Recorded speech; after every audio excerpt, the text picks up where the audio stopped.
Bom dia. Marco,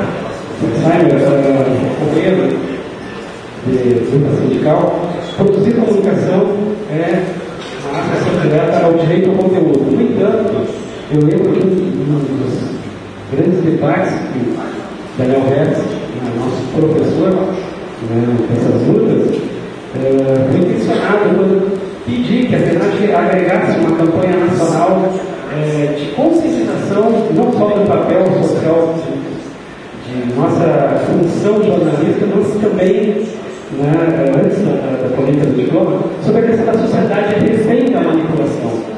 Porque a verdadeira vítima desse latifúndio midiático são consciências. Então essa questão para mim é fundamental, eu estou numa discussão que estava ontem. Bom, e o percentual de analfabetismo digital, que foi citado acho que pelo Igor, dos 14 milhões de analfabetismo real elevado. E, eu quero lembrar que o IEC tem contestado no Ministério Público o exemplo das escolas da Paulo Freire. Quer dizer, nós temos instituições que contestam padrões de educação internacionalmente assim, pedagogicamente. Segundo, se ocupar, produzir, resistir esses espaços midiáticos, que é o nosso desafio, eu pergunto, nós temos sim que ir muito adiante em desapropriar e derrotar esses monopólios e denunciar a própria natureza antidemocrática. Como surgiu uma rede de Record, capital vindo do Pablo Escobar antes de ser assassinado, como surgiu a Globo, como denuncia o livro do Daniel Hertz. Isso tem que estar no cotidiano do conteúdo de todos os debates, inclusive em escolas. Como democratizar essas redes? Como trazer para uma rede de vida um humanismo se o Banco do Brasileiro está com grandes escândalos e a gente deixa isso passar? Por fim, ministra, o Plano Nacional de Banda Larga, ele muitas vezes é alvo de chacotas, inclusive na internet. Nós precisamos que a linha de comunicação do governo Dilma não abra espaço, até mesmo se for considerado desrespeito aquilo que eu disse ontem aqui, a era Dilma pós-populismo. Pode ser um conceito político. Acho que o Plano Nacional de Banda Larga precisa ser pedagógico para que a gente perceba, inclusive, o papel social de escolas nesse novo milagre que, na realidade, é um consumismo que Mariana Chauí denuncia, e mais, na questão local, eu queria lembrar que se há conteúdo no aspecto digital, depois do governo Escola de Lata, talvez esses conteúdos continuem como Escola de Lata digital, porque nós não temos, considerando nosso papel de luta no CPS, da onde tivemos bons momentos compartilhados, nós tivemos sim esse desafio. Por fim, quero lembrar que assassinato de jornalista, seja correspondente estrangeiro, seja onde for, é sim uma questão de direitos humanos. E acho que contestar qualquer aspecto vindo de fora é mediar aquilo que exatamente a mídia faz no dia a dia, é exercitar a mentira. E isso é subcidadania. E isso nós também temos que combater. Obrigado.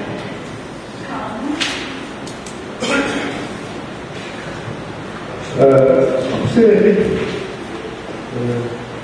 voltar para a firma da biblioteca, mas acho que política de governo é essencial na democracia da luta.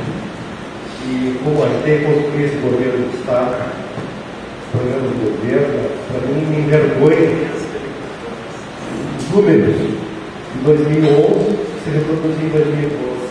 E aí nota lá, por que não tem democracia também na rede social, na internet? Nós temos, por exemplo, a TV comunitária, os 42 milhões que se investiu no ano passado, 0,02 para a TV comunitária. Jornais de bairro, 0,56. Rádios comunitárias, 0,17. Internet, 1,82. E desses 700 mil foi investido em internet, 422 mil foram para a RBS. Então, para mim, é claro que este governo que andemos a eleger aqui no Rio Grande do Sul não está cumprindo seu programa de governo. O programa de governo dizia bem claramente isonomia na distribuição das verbas públicas de cidade, não concentração, não monopólio. Se é para fazer o mesmo papel que IETA, Recontro fizeram, não precisamos eleger um governo de esquerda. Como dizia o Chateaubriand, mais interessa a elite ter um boneco de esquerda no poder do que realmente um ditador do plantão, porque esse boneco de esquerda consegue fazer muita gente se iludir, porque para mim isso aqui não é política de governo. Obrigada, Tati. Eu só quero discordar comigo a sua observação. Não é nem comigo, ele falou com o Marco, mas olha, sinceramente, para este país que viveu a ditadura, sabe? Dizer mais, se dá o Chateaubriand, com todo respeito. Né? Nós vivemos de morte, desaparecimento, tortura. Então, para quem elege o governo democrático, é diferença sim. Então, sabe, não tem diferença nenhuma. Não deixa para quem tem uma mentalidade, as pessoas que não conseguem ver o todo, que conseguem ver só uma tabela, mas não vê que a morte das pessoas, isso aí é outro. A morte estava lá na luta. É porque só que eles estão os que lutaram para chegar até aqui. Então, às vezes, eu acho assim, olha, sinceramente, eu tenho que participar dos debates, mas eu quero fazer esse debate. Mas estou fazendo assim. Fazer uma situação dessa, eu não precisa. Não que eu me sinta atingido, não. Mas eu acho que faz toda a diferença eleger um tal sujeito e não ter o outro boneco. Né? Então, com todo respeito. Não é nem para mim. É que eu aceito.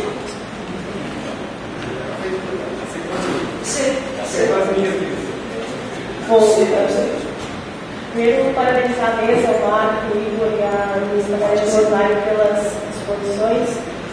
Nessa perspectiva do direito à comunicação, queria me dirigindo à ministra e à Secretaria de Direitos Humanos. Acredito que já acompanho os temas do Marco Civil da Internet, a questão do Marco Regulatório das Comunicações.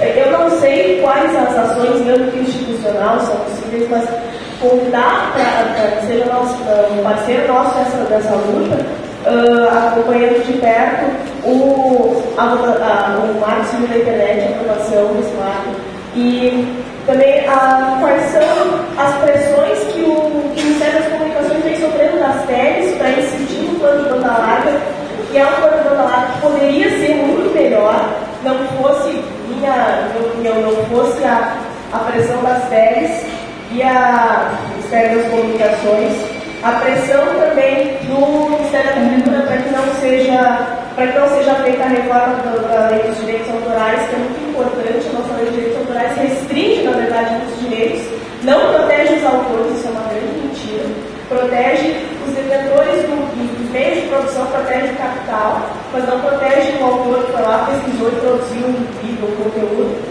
Então, era para isso que eu tinha para dizer mesmo, parabenizar a mesa, contar a Secretaria para ser nosso parceiro nessa luta, acompanhando esses três temas que eu acredito que também são fundamentais nesse aspecto do direito à comunicação e a produção de conteúdo. A reforma da lei de direitos autorais se insere no contexto da produção e divulgação de conteúdo. Obrigada, Tati. Então, vou passar para o Igor começar a responder. Companheiros, primeiro um esclarecimento, companheira ministra Rosário. Na nossa conceituação, o governo do Lula e da Dilma, infelizmente, não é um governo democrático popular. O que nós avaliamos, só para esclarecer, sim, mas para nós esse é um governo de composição de força. É um governo que tem setores de direita, setores de centro, setores de esquerda. Tem sim os partidos da base parlamentar. O nosso tem sua força dentro do governo, como o ministro Mendes Ribeiro e o próprio. Então é um governo, do nosso ponto de vista, de composição de forças. E isso, de certa forma, já é um avanço enorme na história do nosso país. Isso é inegável. Mas para nós esse não é um governo de esquerda, nem um governo do PT, porque a correlação de forças não abriu oportunidade de se realizar dessa forma. Então, para chegar ao governo, foi necessário fazer uma série de alianças, de compromissos, e daí vem uma série de contradições, que é o que o companheiro colocou ali, que são inerentes a esse tipo de processo. Então, quando tem o próprio Plano Nacional de Direitos Humanos apresentado pelo ministro Vanucci, dentro do próprio governo, nos setores militares, no setor da agricultura, no setor, por exemplo, da base social da igreja, que parte dela apoia o governo, ficou assustada e também se colocou contra, ou seja, é um governo extremamente contraditório. E nós vivemos isso na reforma agrária. Esse não é o tema aqui do nosso debate, mas é importante fazer a denúncia. Nós estamos num momento mais difícil da reforma agrária nos últimos anos. Isso, ministro Rosário, a presidenta Dilma vai bater o recorde esse ano do pior número de criação de assentamento dos últimos 18 anos. Nós não temos nenhuma vontade, nenhum orgulho de falar isso, a gente fala até baixinho, mas a Dilma está fazendo o pior número em criação de assentamentos da reforma agrária. Isso estou falando para vocês aqui. Você vai falar para a direita isso não, mas é importante que se tenha consciência de que, e por outro lado, o governo vem sustentando, apoiando o agronegócio, porque o SAF, por exemplo, recursos, BNDES, produtos públicos. Essa é a disputa nossa lá do campo. Então, infelizmente, ministro, não é um governo democrático popular, mas é um governo que nós temos compreensão do papel que ele cumpre, das contradições que ele gera, e temos um compromisso de apoiar todas as medidas progressistas que vierem desse governo e de criticar todas as medidas que não estejam de acordo com a nossa posição política, e eu acho que esse é o papel da sociedade. Esse é um elemento. Uma pergunta que o companheiro fez: como chegar a essa questão da democratização da comunicação? A democratização da comunicação vai ser uma luta dura e longa. Por quê? Porque esse é um setor estratégico na sociedade brasileira. A burguesia brasileira não vai abrir mão do seu domínio e do seu controle do sistema de comunicação. Então, do nosso ponto de vista, para a gente conseguir derrotar esses oligopólios, nós vamos ter que fazer um grande movimento de massas que some essas novas formas de organização que a ministra colocou e que é verdade, com as formas antigas de organização, tradicionais, no sentido de conseguir fazer grandes lutas de massa, um povo na rua, que consiga pressionar o governo, que é esse governo contraditório, que é um governo de composição de classes, para fazer essa mudança. Então, companheiros e companheiras, se a sociedade não estiver firme, ativa, organizada e consciente no sentido de cobrar e de criticar e de organizar, no sentido de ter essas transformações, nós não teremos. E responsabilidade nossa. Eu achei que foi muito importante a colocação da ministra de tem responsabilidades que são do governo e tem responsabilidades que são da sociedade. Então nós temos que estar atentos, firmes e organizados, no sentido de pressionar. E do nosso ponto de vista, nos últimos anos, na sociedade, de fato, os setores progressistas ficaram meio tontos diante de um governo com essas características. Agora nós temos o papel do quê? De cobrar e pressionar esse governo. Porque um governo com essas características, do nosso ponto de vista, ministro, não vai fazer as mudanças que nós defendemos. Porque é um governo que tem todas essas contradições dentro dele. E que nós queremos que a esquerda seja mais forte desse governo. Mas sabemos que o poder dos bancos, o poder do agronegócio e o poder da mídia vem conseguindo, com toda a sua força, impedir mudanças progressistas. E achamos que o governo, em alguma medida, tem sido muito passivo diante desses enfrentamentos. Temos visto posições importantes da presidência Dilma em relação aos bancos, nós achamos que é importante, embora achemos insuficiente, mas achamos que o governo fez muito pouco ou quase nada para combater os oligopólios da comunicação. Acho que é um governo que tem a visão de que a correlação de forças é negativa, mas faz muito pouco para mudar a correlação de forças no campo da comunicação. Assim como do ponto de vista do agronegócio. O governo vem fazendo muito pouco no sentido de fato, desencadear um processo de reforma agrária, de assentamento das famílias acampadas, que possa reverter esse ciclo do agronegócio, mas não. Então nós achamos que vamos pressionar e lutar para que o governo tenha posições mais firmes e que o fato de ser refém não se transforme numa síndrome de Estocolmo, que é o que infelizmente já podemos verificar em algumas áreas. Então é preciso que a gente seja ativo. Então, para organizar a comunicação, vai ter que ter um grande movimento de massa que vai ter que articular uma série de lutas. Vai ter que articular nesse momento a luta pela redução da jornada de trabalho, pelos direitos dos aposentados, pela reforma agrária, uma série de questões que consiga mobilizar o conjunto da sociedade pela luta pela organização da comunicação. Nesse sentido, eu acho que infelizmente em algum ponto o governo fala uma perspectiva estratégica, que é o caso da comunicação. Eu acho que ter políticas públicas firmes que possam fomentar, estimular a mídia alternativa, isso é fundamental do ponto de vista estratégico, porque governos vencem e perdem, mas é preciso ter uma estrutura de comunicação alternativa, aproveitar esse momento político para construir essas condições. Então isso é fundamental, a gente governo é muito tímido. Então acho que em geral, nessa primeira rodada, fiz isso aqui cobrando. Obrigada, Igor. Fazendo o papel do Roberto da crise.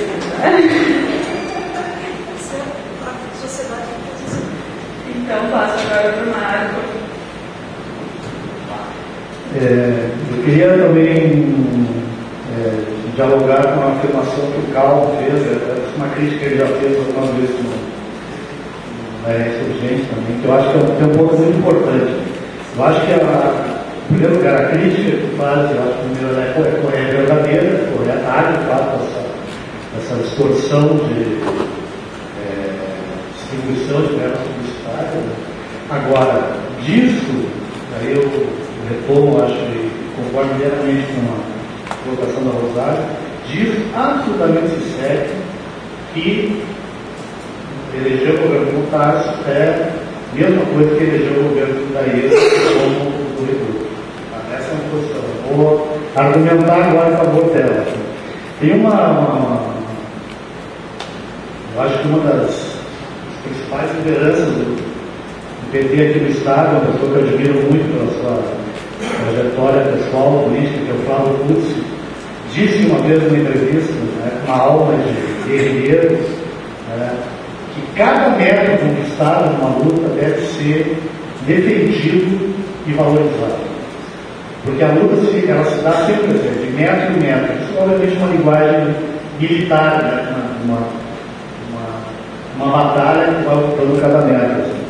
Então, nós tivemos aqui no Rio Grande do Sul uma experiência extremamente valiosa, que eu acho que a gente não tem o direito de não fazer uma reflexão sobre ela.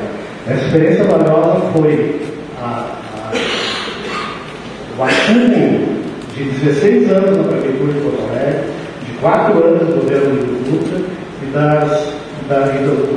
da construção do surgimento do Fórum Social Mundial a partir de 2001. Em grande parte derivado disso que foi feito nos 16 anos e que foi feito no governo Olímpio. Que tanto os 16 anos da Prefeitura quanto o governo Olímpio tiveram inúmeros problemas semelhantes a esse que o Paulo citou. Agora, é importante ter, quando se fala a esquerda precisa ter perspectiva estratégica, precisa ter, e uma das condições para isso é ter senso histórico, é senso de perspectiva. Nenhum governo consegue cumprir 100%, nem 80%, nem 70% do seu programa de governo. Às vezes, as principais realizações do governo de esquerda não são aquelas que a gente tinha pensado previamente no programa. E a gente já viu isso várias vezes. Então, eu vou citar apenas alguns exemplos aqui do governo Tarso, Eu acho que tem várias pontos que devem ser criticadas, esse é um deles. Tem a questão do piso agora dos professores, que é outro ponto, que é uma contradição interna, é uma contradição, deve ser criticada. Agora, disso não se segue, isso eu acho que é fundamental. Disso não se segue, que é, eu acho que de uma maneira equivocada, você perde, por exemplo, dizer que é igual ao governo. Eu vou dar alguns exemplos. Por que não é igual ao governo? Essa semana, alguns dias atrás, quinta-feira, o João Pedro Stegen esteve aqui, no Palácio Parece, firmando seu convênio, que é o BNDES, o governo do Estado, para a instalação de uma fábrica de vidro no assentamento do MST. Isso, sem o governo Ieda, jamais aconteceria. O governo Tars está reconstituindo a Casa de Cultura Margaritana, que estava em ruínas. O governo Tars está construindo o Teatro da Ostra, que já tinha desalojado e estava tocando em igreja, no Jardim Botânico e em várias partes. O governo Tars está criando, bem ou mal, com todos os seus limites, um Conselho Estadual de Comunicação, criou uma Comissão Estadual da Verdade, que é um espaço, por exemplo, falando do tema do enfrentamento da mídia hegemônica, para que a gente possa contar para a população, por exemplo, qual foi a relação dos grandes veículos de comunicação do Estado com o golpe de 64 com a ditadura. Então, a abertura desses espaços, isso, obviamente, não é uma revolução. Obviamente, disso não se segue que não deve ser criticado os governos, naquilo que deve ser criticado. Agora, jogar tudo, desconhecer, ou melhor, achar que as contradições, que as incapacidades, os limites e mesmo os erros políticos fazem de um governo, isso já tem o mesmo raciocínio, com variações ao governo Lula, ao governo Dilma, dizer que é igual ao governo Ieda, ao governo não ajuda em absolutamente nada, é jogar o bebê com a água do banho. E qual foi, eu acho, qual é o aprendizado que nós temos, que eu falei aqui o que se seguiu aos 16 anos do PT na prefeitura, aos 4 anos do governo livre e ao Fórum Social Mundial, quando o Rio Grande do Sul e Porto Alegre se tornaram referência para a esquerda mundial e para a esquerda de várias matizes, social-democrata, mais revolucionária, praticamente todos os matizes de esquerda se referenciaram para ser feito assim. O que sobrou disso? Houve uma derrota governamental, veio um governo Rigoto, que não é o governo Ieda. O governo Ieda foi muito pior do que o governo Rigoto. Então, o ápice do processo de destruição do que havia sido acumulado anteriormente. Eu acho que a maneira mais fácil de destruir e perder o Fábio Cruz se chamava do método, aquele que conquista, é tudo sem interesse. Essa é às vezes a gente tem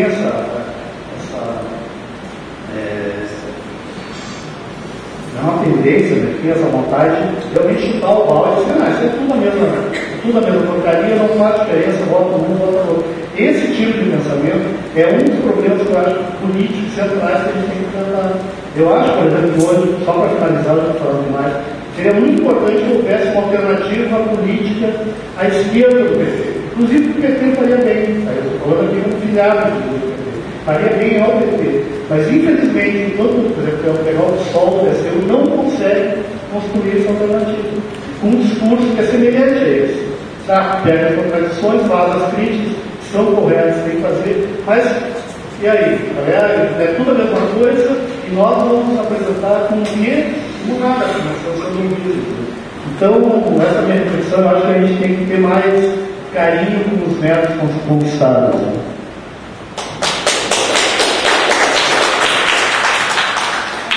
Marcos citou aqui a criação do Conselho Estadual de Comunicação. Eu acho que a gente vai fazer esse debate um pouco mais à tarde, mas acho que a gente tem agora no Estado não só a criação do Conselho de Comunicação, mas a criação do Conselho de Comunicação em consulta pública. Então, é o momento de a gente falar, participar dessa consulta pública e dizer que a gente quer uma cadeira nesse Conselho de Comunicação para a gente lutar por mais verbas de publicidade lá dentro também. Eu acho que a gente tem que usar as ferramentas que a gente tem para ir atrás de aumentar as metas dessa conquista, né? Então, passa do coisa que eu acho que eu ouvi, porque eu teria que falar disso aí. E eu não queria fazer isso sem. Tá, eu sei. Tá, tem mais. Pode ser? Mas a proposta da ministra é que ouviu todas as perguntas a gente responder. Então, não sei se. Vamos ver quem tem pergunta para a ministra. Eu tenho que ter questões que a gente tinha proposto de fazer para encerrar. E eu sei que a Binay e o Cido têm perguntas para a ministra. E o Edgar fez a terceira inscrição. Não sei se ele também tem alguma coisa para a ministra. Isso daqui está inscrito. Sim, então, são os três que estão inscritos. Não, só é Binay, o Cido e o Edgar Dornelles. Então, Binay.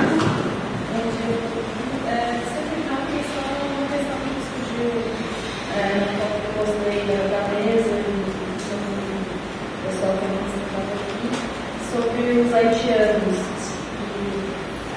Alguém comentou que a ministra fez um comentário dizendo que um comentário negativo a respeito da vida dos haitianos. Não sei se é essa a realidade.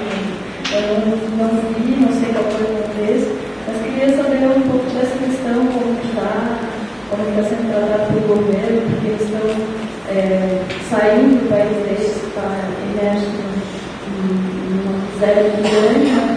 Então, sobre quais são as ações que recebemos do Cido.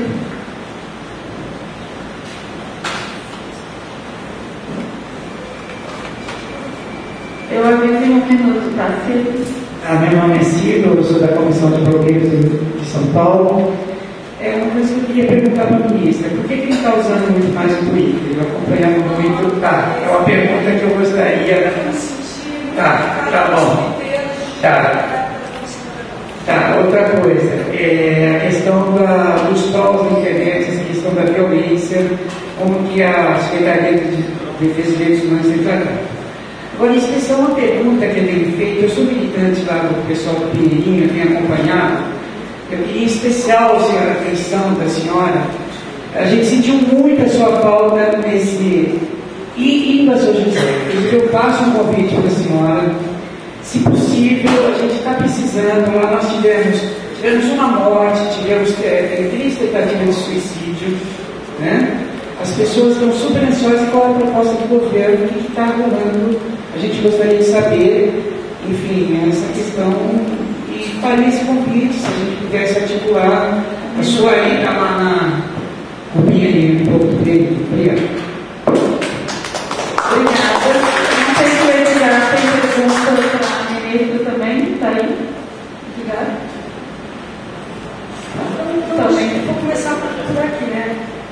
Pinheirinho, a gente foi ao Pinheirinho, né? A gente foi, mas a secretaria, sim, a secretaria foi. O ouvidor dele lá, no meio da bala também. Né? Nossa equipe foi e a equipe do Ministério do Trabalho também esteve. Os conselhos de direitos da criança atuaram lá, inclusive com apoio de várias organizações de direitos das crianças, fazendo um levantamento daquela situação, da ausência de condições de acolhimento e da situação absurda que foi aquele despejo. Todo despejo é uma situação absurda, aquele foi uma situação absurda, porque nós estávamos em meio a uma negociação que o Poder Judiciário, determinação da juíza, atrapalhou toda a negociação. O que ocorre ali é que nós produzimos a negociação, produzimos o acordo quando tivemos a interrupção do acordo por parte da Justiça de São Paulo. Acompanhamos aqueles fatos, estivemos lá. Houve uma tentativa de politização, dizendo que o governo federal estava se colocando contra o governo de São Paulo.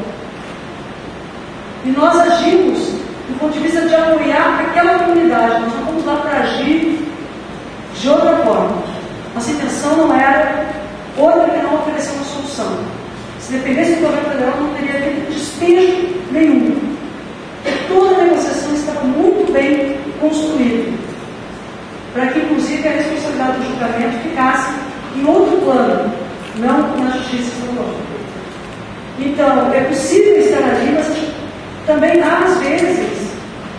uma dificuldade de estar em todos os lugares, sempre trabalhar com equipes, com redes.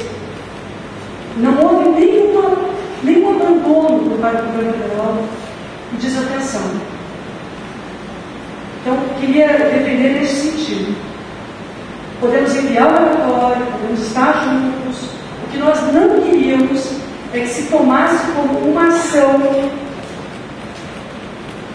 como não quisemos também que na abordagem do TRAC se visse como uma ação do governo federal contra o governo de São Paulo, por ser o governo de São Paulo o governo do PSDB. Nós temos uma perspectiva de trabalho que também, como Secretaria de Governo de Direitos Humanos, atuamos diante de violações de direitos humanos, quando o governo é um governo aliado do governo federal e quando se trata de governo aliado, agimos da mesma forma. Eu peço que vocês compreendam isso. Né? A sensibilidade, às vezes, de nós não somos um movimento social. Nós estaríamos atuando no Pinheirinho se o Pinheirinho fosse no Rio Grande do Sul, ou se ele fosse em Goiás, ou se ele fosse em São Paulo, como de fato atuamos.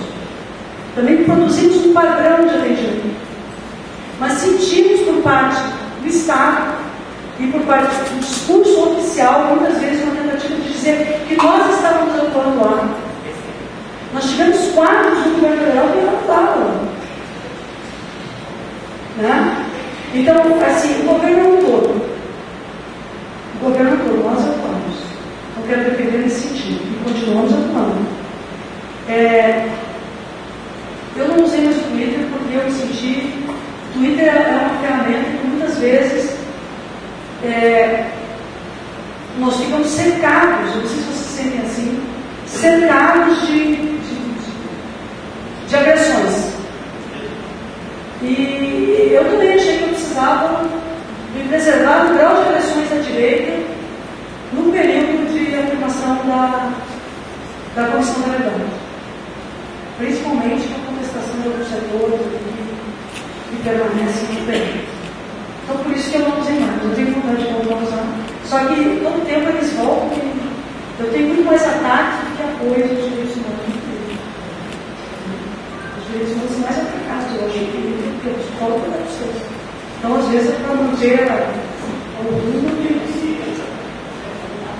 Bom, e não se trata de não querer ouvir a crítica. É que, às vezes, é um ataque que mobiliza no sentido de morte. Né?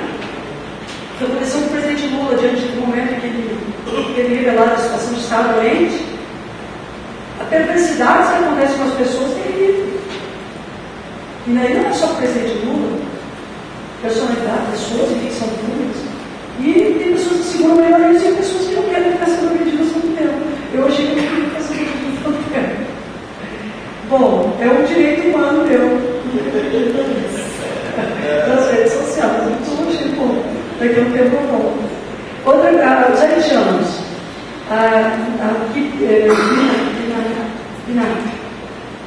Olha só, eu estive no Haiti e estive no Acre. Lá onde os haitianos o Brasil tem total, não diria, o Brasil tem responsabilidade de obrigação no povo. O Brasil aceitou uma missão das Nações Unidas que tem que ser uma missão de direitos no Haiti e não uma missão militar. E que, inclusive, nós consideramos que já cumpriu o seu papel. A missão do Haiti, como missão militar, do meu ponto de vista, já cumpriu o seu papel e deve ser desdobrada para outras formas de cooperação. A Secretaria de Direitos Humanos tem uma cooperação internacional que eu considero importante com o Haiti, com organizações não governamentais, com o governo atual do Haiti, que visa apoiar pessoas com deficiência, que adquiriram principalmente a condição de deficiência, assumiram, passaram essa pessoa de deficiência a partir do terremoto ou da violência humana. Isso que eu estive fazendo lá, quando a presidenta foi, identificando, apoiando. O Haiti não tem um sistema público de saúde. O Brasil está produzindo de importante cooperação também hospitalar com o Haiti, de atendimento dessas pessoas e a comunidade geral, mas tem uma dificuldade.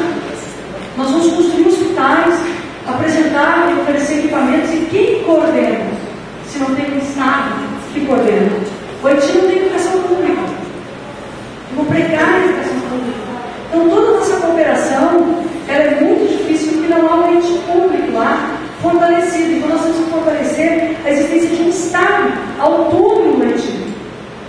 A história do Haiti e a perversidade do imperialismo e da escravidão sobre o povo haitiano é que produziu este estado de coisas dentro do próprio Haiti.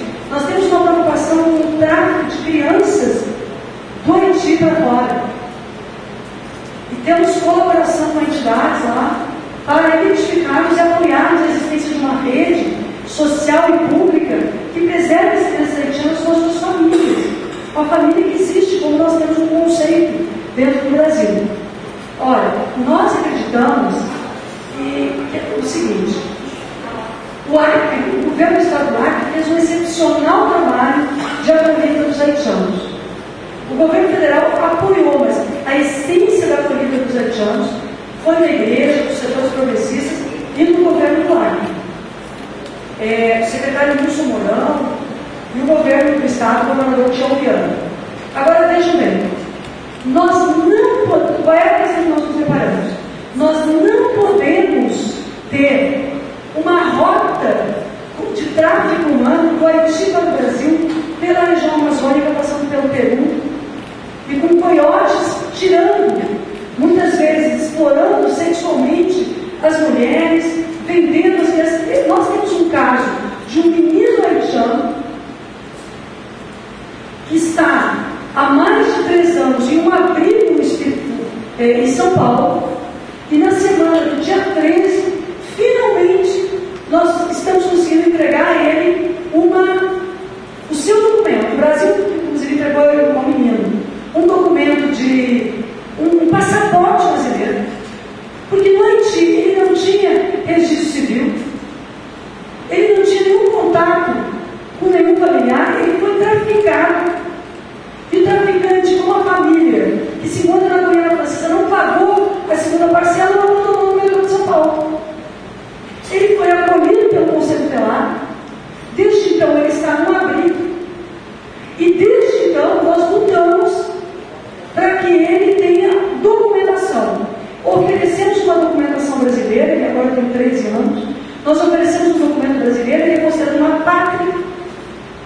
Nós localizamos a família do menino na Guiana Francesa. A França, tão comemorada por nós como berço dos direitos humanos, não aceitou que o menino entrasse na Guiana Francesa com o documento brasileiro.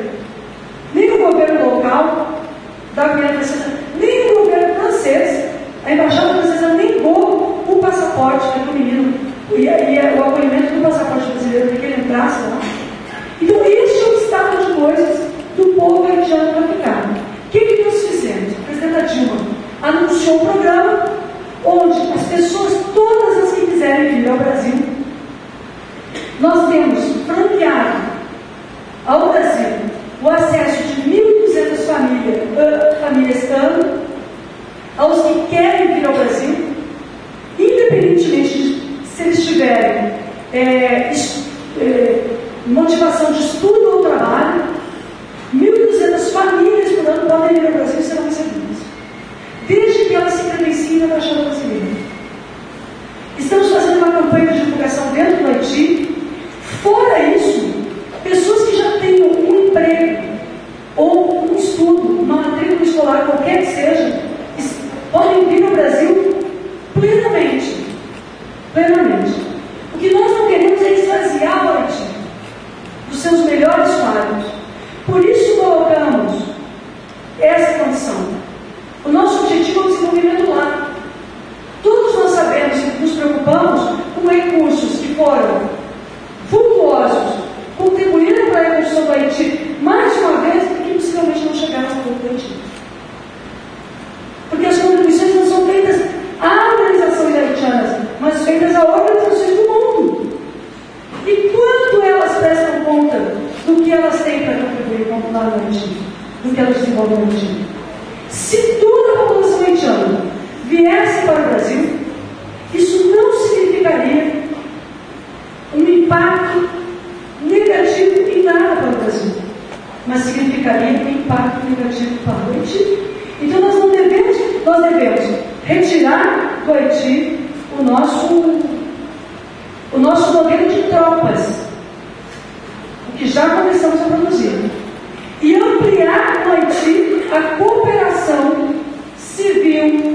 entre sociedades. O MST tem trabalho no Haiti, direto e trabalho imediato também, em conjunto com o governo brasileiro. A sociedade civil brasileira tem trabalho de Haiti. Então, eu quero dizer a vocês que, assim, a nossa única questão, aí vai do ponto de vista da migração humana. O presidente Lula produziu direito à migração no Brasil, documentação, e nós acreditamos que o Brasil não pode ser um país que haja em relação aos migrantes como os brasileiros são desrespeitados na Europa, nos Estados Unidos e nos países desenvolvidos ao longo da história. O Brasil tem vocação para reverter essa lógica. Por isso que nós estamos apertando o cerco ao trabalho escravo nas vias urbanas, identificamos através da fiscalização do Ministério do Trabalho a exploração do trabalho escravo em grandes cadeias de lojas, como a Zara no último período e outras, e temos ações e a lista suja está operando para que isso. Por que eu estou referindo isso ao mesmo tempo? Porque o trabalhador escravizado para essas redes é o poligão, é o trabalhador da nossa região também.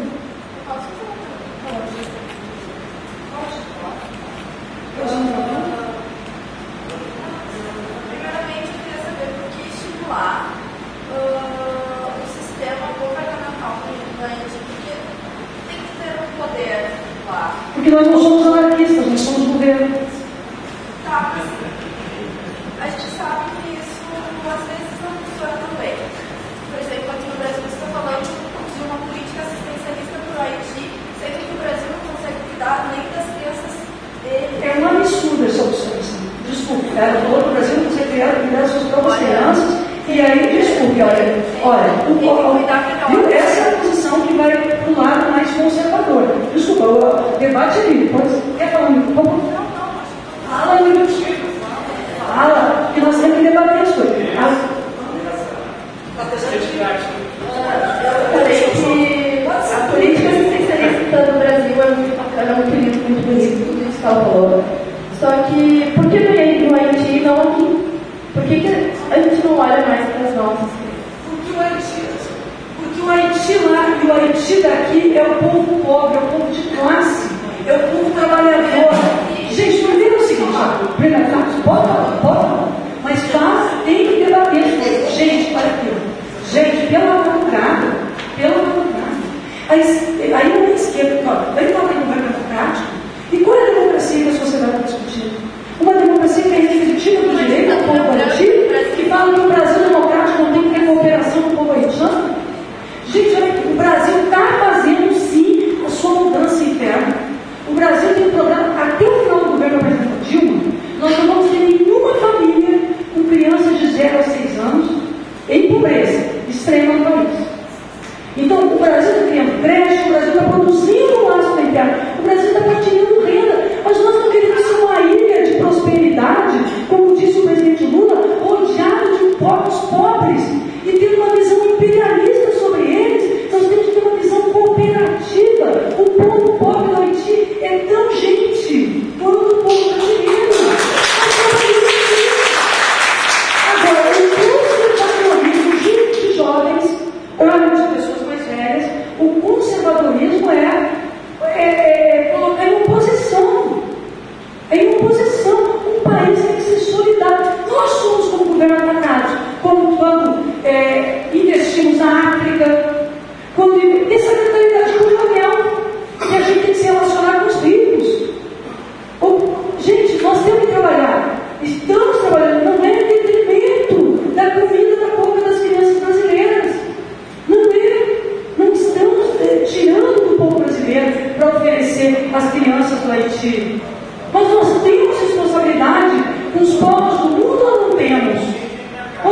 precisa, não tem aqui não é assim, não, o mesmo debate, joguei aqui. Não é nem aqui. Eu quero te dizer que não tem uma oposição entre o povo brasileiro e o povo brasileiro. Ela falou no final do governo, você não ouviu direito?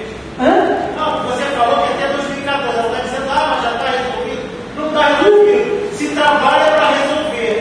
Mas a gente tem que trabalhar para resolver. Não entendeu o que foi falar. Não, entendeu? É assim, eu posso parecer muito contundente, mas é que eu confio em vocês como forças progressistas, como forças que podem fazer a diferença. Entendeu? Vocês estão me entendendo? E aí essa questão que tudo bem, eu achei pouco rede, mas ela aparece sempre pelo caminho do viés conservador, pelo viés que ataca o governo que está fazendo coisas transformadoras, que é conseguir unir os povos. Este não é o nosso sentido de transformação, de termos uma visão internacional, de uma postura internacional que não seja de exploração dos povos, mas de cooperação, que não seja militar, mas que seja de unidade. Inclusive, eu falei para vocês que nós abordamos, nós tivemos uma missão das Nações Unidas, concluímos, eu acho que essa missão hoje está esgotada, nós vamos transitar de uma posição militar para uma posição de cooperação, não tem como continuar investindo. E agora a gente precisa de um Estado próprio, sim. Porque enquanto os Estados nacionais também não tiverem condições de governar suas nações, eles estarão governados ora pelas forças, pelo interesse norte-americano, ora pelas ONGs, né? Ora pelas ONGs, que também têm os seus interesses. Então, eu me estendi, me perdoe, mas eu acho que é bom o debate e vou adiante nisso dizendo o seguinte: não se perca de vista jamais, e aí nesse sentido eu acho que o governo não é contraditório. O governo tem linha. A nossa linha, a linha do governo da presidenta Dilma, é contestar até a medula do modelo neoliberal, econômico, na sua organização social, e recuperar para o Estado a capacidade de refigurar direitos e produzir direitos para a população brasileira. Então, eu não concordo realmente com a tua abordagem sobre que comparou o governo anterior do Lula. Eu não concordo, porque eu acho que, mesmo o movimento sem terra, esses dias eu ouvi o João Pedro Stede dizer uma coisa que eu me senti assim, mas não tem, foi ele que disse que não tem mais. Poxa, esse pessoal está indo para o Bolsa Família, está indo para emprego, está indo para cá, e agora não estão mais fazendo. Pô, isso é o Brasil, né? Então, os direitos, o direito à renda é um direito. Então eu achei complicado dizer, entendeu? Porque a renda é um direito. E esse direito tem que ser exercido. Nós estamos partilhando renda. Nós já tivemos muitos momentos de desenvolvimento. É a primeira vez que nós cooperamos no desenvolvimento. E qual seria o impacto sobre o trabalhador no campo, sobre o trabalhador assalariado, se nós tivéssemos sucumbido à crise internacional? Se a presidenta Dilma não tivesse conseguido, até este momento, constituir, e o presidente Lula, um laço capaz de financiar por dentro do país a nossa própria economia e com o apoio da África e da América Latina e dos povos do mundo. Porque foi essa diversificação econômica, é essa relação, gente, é essa relação que tem sustentado a economia brasileira. Quando o mercado europeu diminuiu, nós não tivemos essa relação. Se não tivéssemos diversificado as nossas relações comerciais internacionais, nós estaríamos na mão de uma Europa falida. Também para nós.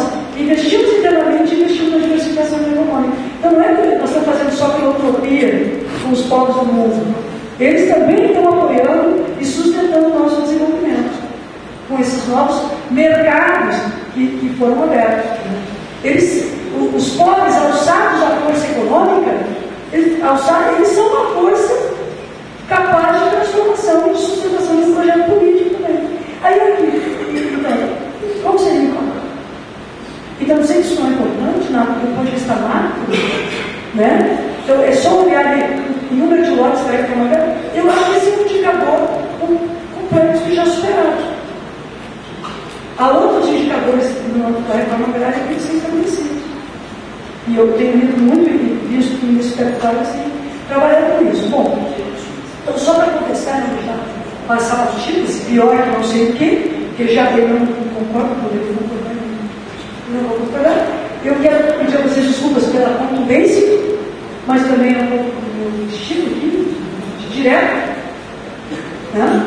E agradecer a possibilidade e dizer que eu fiz um convite a vocês para uma agenda de trabalho anterior e posterior a essa, e que eu acredito que talvez a gente possa desenvolver.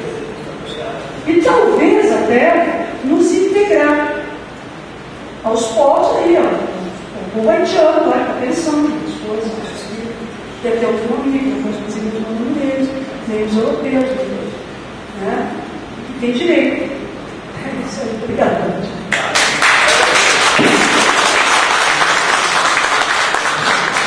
Dizendo que a gente dizer nessas redes, eu não sei como. Eu tenho que dizer para vocês, o nosso Twitter, @EUmanosBrasil. @EUmanosBrasil. E no Facebook, nós somos Direitos Humanos Brasil. Tudo junto. Twitter é tudo junto, @DHumanosBrasil. É mais isso? Não, está tudo minúsculo. Foi no Facebook. Facebook, Direitos Humanos Brasil.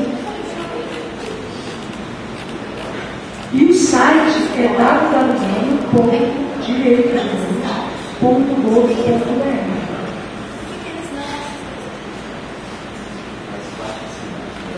E eu acho que talvez tenha um milhão de coisas que eu não respondi para vocês. Mas assim, bom trabalho, tá? Bom almoço, bom trabalho. Eu vou pedir desculpas, eu não tenho certeza. Marcos, beleza, não tenho certeza. Beijão para vocês. Muito obrigada.